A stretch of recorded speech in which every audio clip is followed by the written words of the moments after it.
Hi guys, welcome back. Are you ready for more card crafting fun?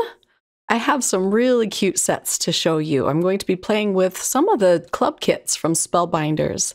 These are, well, two of them are Typewriter themed, and we'll also pull in the February embossing folder club. So let's start out with the large die of the month. This one is called Typing Class, and you can put together a really adorable typewriter. And it includes a lot of florals and leaves and sentiments. So it's quite a large typewriter. This is an A2 sized panel that I'm showing you. And you can do it either portrait or landscape. For the card I'm going to create with these dies, I'm going to do a portrait orientation card. You get a lot of very detailed and fun dies with this set. So let me pull in the die cut pieces. I did all of this off camera. And let's start out by creating the typewriter. I cut this out with graphite cardstock from Spellbinders, and I'm going to be using whites and grays and a little pop of saffron for this card. So let me show you how to put this typewriter together. After you put one of these typewriters together, you'll have it down pat, and you can create a bunch of these. Let me bring in a piece of white cardstock so you can see these die cuts. These pieces go behind the keys. The die cuts out two of these, but I ran it through one more time so I'd have three. The piece at the top and the bottom are the same, and they are slightly smaller than the piece in the middle. So I have them laid out how they go behind the keyboard. Then you'll just line them up behind the keys and attach them. I'm going to use a little bit of liquid glue for this, but you can see it makes the little round tops of your keys. And as always with Spellbinders fabulous dies, you can make it as simple as you'd like, or you can use all of the fun little details that they include. I like to add all of the details. So let's add the first set of keys. And then I'll go ahead and attach the middle set. I'll add more little dots of glue, and then I'm just going to pick it up with the keyboard piece. I'll move that bottom set out of the way and just line these up. Using the liquid glue allows you to wiggle them around until you get them placed just right. Now for the bottom set of keys. And again, once you do this, you'll be an old pro at it. It's very easy to do. And now I can add a little bit of color to the tops of these keys. There's a die that cuts out these little pieces, but you'll need to cut it out 3 times. And I'm using some saffron colored cardstock to do this. And I'll use my pickup tool. This just made it go really fast just to pop these in. Once I'm done, I'll attach the keyboards to a backing, and I cut that out with mirror silver cardstock. Once that is aligned just right, let me show you a close-up look at these tiny little keys. Isn't that adorable? And you see a little sliver of the black shadow underneath the saffron cardstock. I decided to pop this up with some foam squares onto my typewriter. There's even a little die cut for the space bar, and I cut that out with more of the mirror silver cardstock, and I'll attach that at the bottom there. I think I got it on wrong, so I have to flip it around and fix that. There's also a die that cuts out the little roller knobs, and I'm going to attach one at each side of this typewriter. Some typewriters only have one, I believe, so if you wanted to just attach one, you could do that. I'm attaching them pretty close to the typewriter so that this whole piece will fit on my portrait card. There we go. Now, I put that aside for just a minute so that I could work on the sentiment. I cut it out with black cardstock. It's just going to say thanks.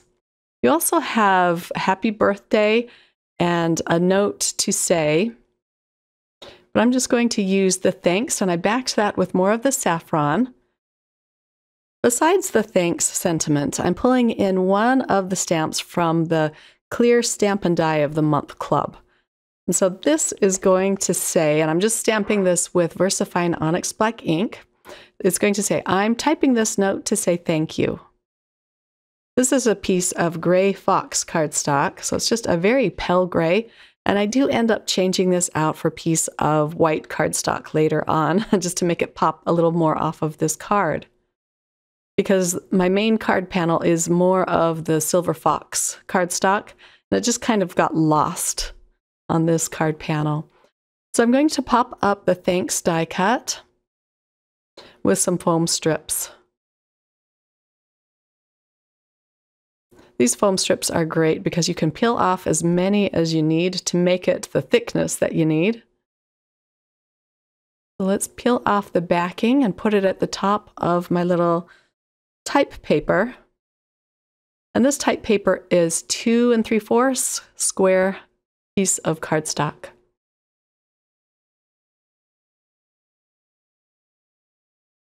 Next, I'll attach this to my card panel. I'm just using liquid glue for this, but I'm not putting any glue behind or at the top of the type paper.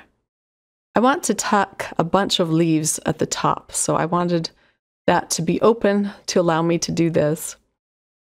I cut these out with saffron cardstock, as well as more of the granite cardstock. I really love these leaf dies, and there are 2 sizes, so there's a longer one and a shorter one. I was hoping that these leaf dies would kind of help differentiate the type note paper in the typewriter from the gray cardstock in the back, but it just wasn't bright enough. You get a lot of flowers in this set as well, and I'm going to add a few on top of the typewriter. I wanted another little pop of color other than the grays and the saffron, so I used some Dahlia pink cardstock, and the leaves are made from more of the silver fox gray cardstock. I'll add a Dahlia pink leaf as well. Now I can attach it to a card base. I added a few gems around the typewriter just for a touch of sparkle. Here's a close-up look, and you can see that I swapped out the gray piece of typing paper for the white. I like how this coordinates with the white behind the keys as well. This is a really fun and unique set to have in your collection. Let's move on to the Clear Stamp and Die of the Month Club Kit. Now, again, you can buy this just with the stamp. You don't have to buy the coordinating dies. But I love this one because it has the cutest sentiment stamps on it. I like the one that says once upon a time, ... And then the dies cut out every single image from this stamp set, as well as a little piece of type paper for you. I also really like the sentiment that says, be bold or italic, never regular. Okay, so I have a piece of craft cardstock. And I'm going to do one of my favorite techniques. This is stamping my own pattern paper. I'm using some brown VersaFine Clair ink. This is called Fallen Leaves. And I have a bunch of acrylic blocks out on my desk and a piece of type paper just to protect my work surface. And then I can just start stamping away. I like to start with the largest stamp first, and then I'll move on to the smaller stamps. I turn the block as I go so that I'm stamping in all directions. This stamp set is perfect for this technique because there are so many little images in this set. So this craft cardstock is cut out to 5.5 by 4 1/4, but I do end up cutting it down just a little bit so that it is 5 1/4 by 4. But make sure to stamp off the edge too so that it looks like your pattern continues. And you could go crazy and do all different colors of ink for this as well. But I like my background to be a little more subtle, so I'm just sticking to the brown ink.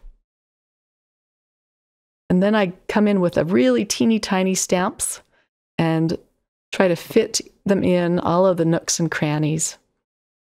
Okay, here it is all done. I love how this turned out. So this is going to be my background piece. Next, I'm going to stamp out this large stamp, the typewriter. I like to stamp it out on my scrap paper first, just to condition it. And then I'm going to stamp this on another piece of craft cardstock. I'm going to be using the coordinating die for this. And the die cuts out the slit at the top so that you can insert the little piece of paper at the top of this. I thought that was so clever. Isn't that a cute typewriter? It's just more wonky looking. I love it. Let me pull out the coordinating die. And I'll tape this in place with a little bit of the yellow tape. And then run this through my die cut machine. And here it is, and there's the little slit for the paper. So I used the rectangle die and cut out a piece of white cardstock for the type paper that goes inside. You can do it landscape or portrait, but I thought it fit better landscape orientation. And the sentiment I'm using is the one that I really love. It's the be bold or italic, never regular at the top of this. I'm leaving a little bit of space to put it inside the machine. So that's why I stamped it up at the top. And now for some really quick coloring. I love doing this on craft cardstock. So I pulled out my Jelly Roll collection. I'm adding just little pops of this bright color on these keys. I'm just using a hot pink, orange, yellow, and green. Then I'll bring in a white Jelly Roll pen as well. Actually, it's a white Arteza pen. Just add little details here and there. It looks so nice on this craft cardstock. I love how this turned out. And when you don't have a lot of time, this is a good way to go. I haven't used my Jelly Roll pens in quite some time, so I was having fun with this. There's a little heart in the die set, and I'm just going to glue that up at the top of this paper. I used the pink Jelly Roll pen just to outline it, but I'm going to come in with another pink heart just to put over it. I'll attach this to a piece of orange cardstock. And then I'm going to put my typewriter right on this piece, but to diffuse the background just a little bit so that my typewriter doesn't get lost in this busy pattern, I'm using a piece of vellum. I cut out a rectangle. And then the typewriter I also popped up with some foam adhesive. And I'll put this right on the vellum. There's the little heart I cut out with Dahlia pink cardstock, and I'm just going to put that right on top of the other heart. I'll leave a little white at the top of this. A little white outline there. I need to pull in a tiny foam square to put behind this so that it doesn't sag. I pulled off the release paper, and then I can just use my tweezers to put that behind it. I'll glue this onto a white top folding card base, and I was going to call this done, but I wanted to use the flowers from this set, so I stamped them on more of the craft cardstock and used the Jelly Rolls to color them in. And then I'm going to attach them up at the top.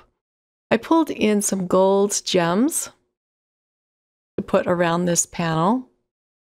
I'll put one right on this piece of type paper. That looks really cute there. Okay, so here is a close-up look at the finished card. I just added a few flowers up at the top, and I glued them down flat, as well as a leaf coming from the bottom of the typewriter. This is another fabulous set from Spellbinders. They just knocked it out of the park again. For my third card, the star of the show is this beautiful embossing folder. It's called Sketched Floral, and it's such a nice, lovely size. And I'm going to pull out a piece of red cardstock. This is Poppy Field, and I'll emboss this and show you all of the beautiful details. Let me center this, and I'll take it off camera to emboss it, and then here it is, kind of holding it in the light so you can see all of the detail and the texture. I wanted to bring that out just a little bit more, so I pulled out my white pigment ink. This is Unicorn White from Hero Arts, and a flat brush, and I'm just gently rubbing it across the embossed lines. I'm not pushing down too hard at all because I just want to catch the raised lines. And you can see that it really brings out the details of this folder. The size of this panel is 5.5 by 4. I'm going to mat this with a piece of white cardstock, and the matting around it really helps to bring out the white on this red cardstock. So here's a close-up look at that.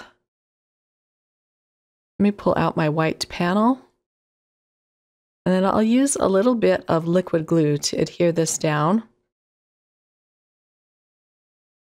The back side of that embossed panel is really pretty too. You can use whatever side you'd like. Let's put this down and wiggle it in place. I love liquid glue for that purpose. So I used my two favorite dies from the large die set of the month, the leaf dies, the large one and the small one, and I cut out a bunch of leaves as well as the sentiments from the large die of the month. So this sentiment is going to say, a note to say thanks. I cut it out with white cardstock, and the backing I cut out with more of the Dahlia pink cardstock. This is just a little piece of scrap paper you see up at the top, and I'm going to blot the excess glue off on that so it doesn't ooze through onto my pink cardstock. And I love how that pops off of the pink cardstock. Let's do the same with the other two pieces. You even see the 3 dots there on this piece. Love it. And now for the thanks. So I cut out the leaves with white, some vellum, and some more of the Dahlia pink cardstock. The sentiment I decided to pop up with some more foam strips. And I'm just going to temporarily put those in place so that I know where to add my leaves. I'm not putting much glue at the top of these pieces because I want it to kind of lift up off the card. So I'm just adding the glue to the bottom. Next, I'll add this vellum piece. I put a little bit too much glue on this and up at the top, but it's going to be pretty much hidden by my other pieces. So that's all right. Just dab it off on my scrap paper and attach this down.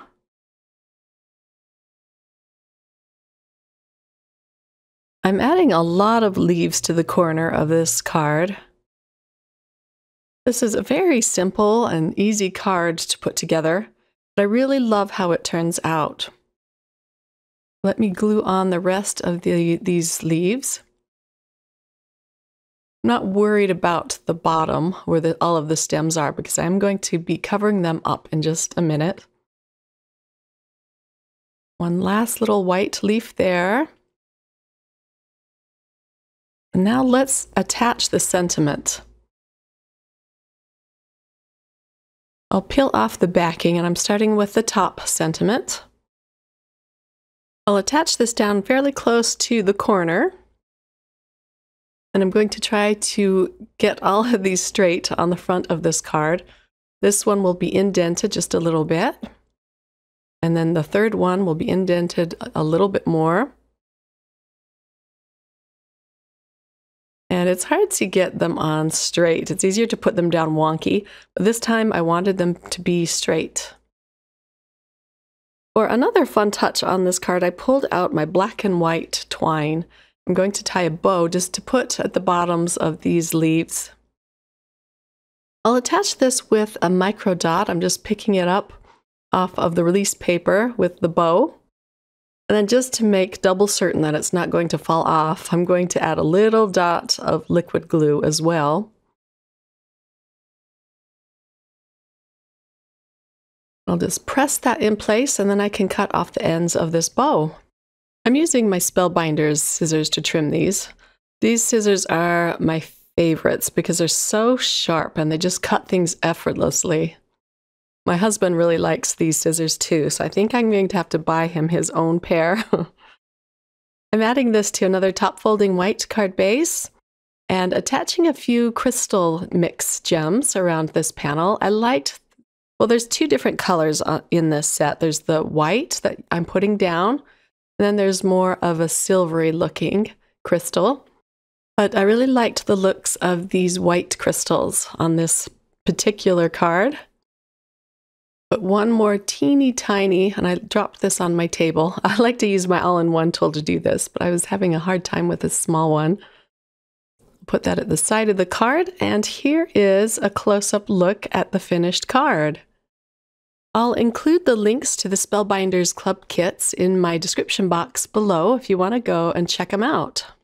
Thanks for joining me today, everyone. I hope that you were inspired with these techniques and card designs, and I hope that you'll give some of them a try. At the end of this video, I'll put up 2 more video suggestions using Spellbinders products that you can watch if you're looking for even more inspiration. Have a lovely day, everyone. Take care. Bye.